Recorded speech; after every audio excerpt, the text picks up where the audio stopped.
Hello. So I recently came across this post made by an ultra-liberal friend of mine on Facebook. And I really think that it encapsulates this quintessentially liberal mindset, this liberal hubris, that they believe that they can construct reality as they wish. So here's the post she made.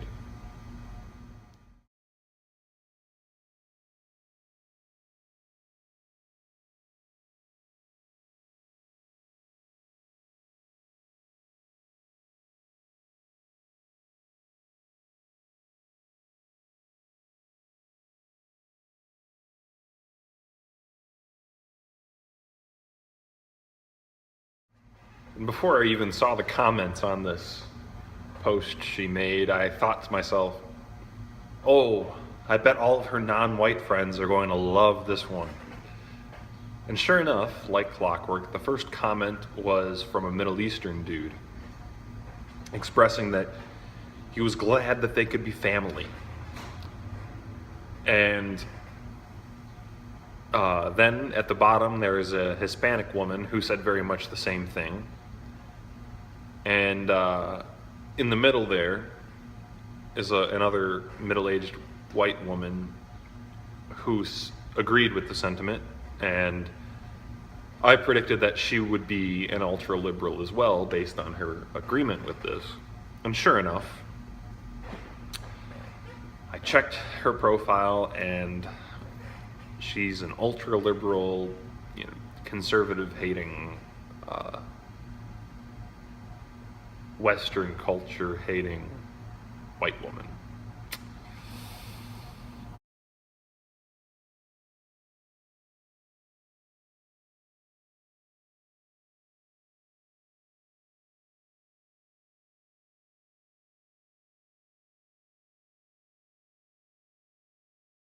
But what exactly is this connection between one's concept of a family and one's political position? This is what I'd like to explore in this video. I've got the sun right in my eyes, hold on. So what is your idea of the family? Is the family just a choice? Is it just the people you love, like this ultra-liberal says?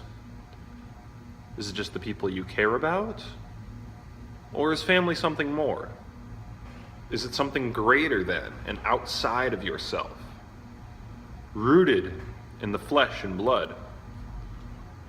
This is one of those questions which appears simple enough on the surface, but actually signifies and subtly expresses a comprehensive worldview.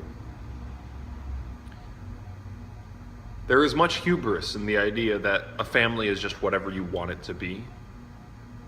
It's just one expression of the idea that reality is whatever you want it to be.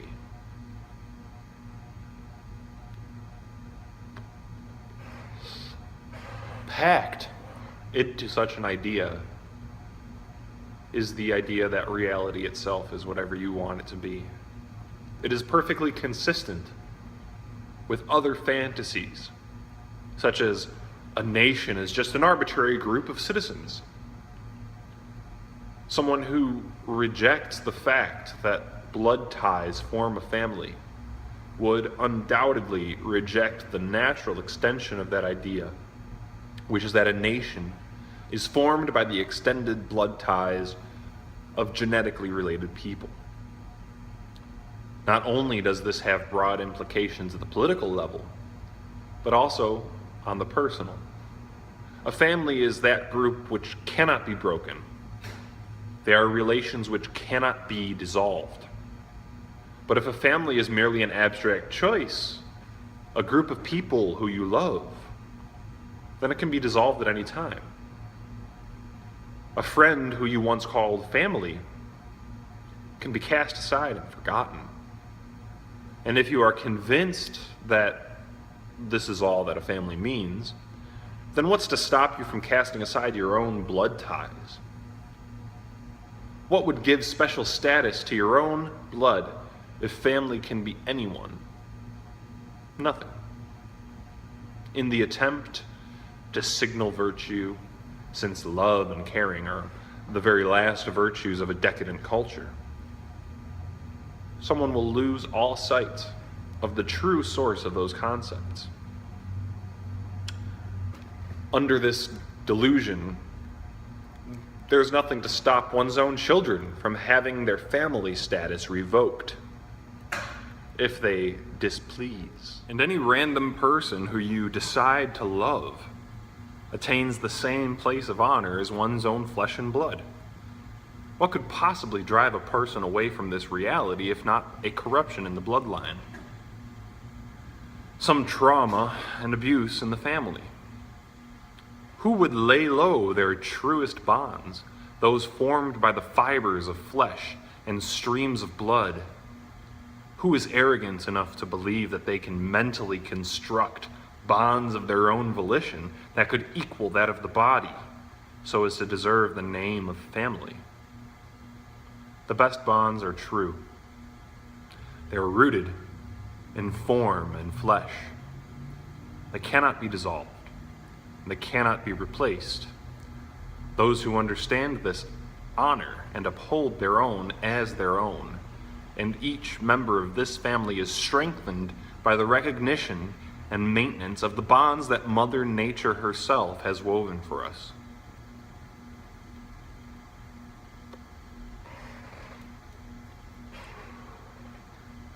Arbitrary love and pseudo-families could never compete with such strength because it is fragile and ultimately based upon whim. And nations which follow those arbitrary conceptions of what it means to be a citizen or part of that nation will always be weaker than those nations which are bound by blood ties. This is why ethnic nationalism is always so feared and despised by the rootless cosmopolitan usurpers of the West.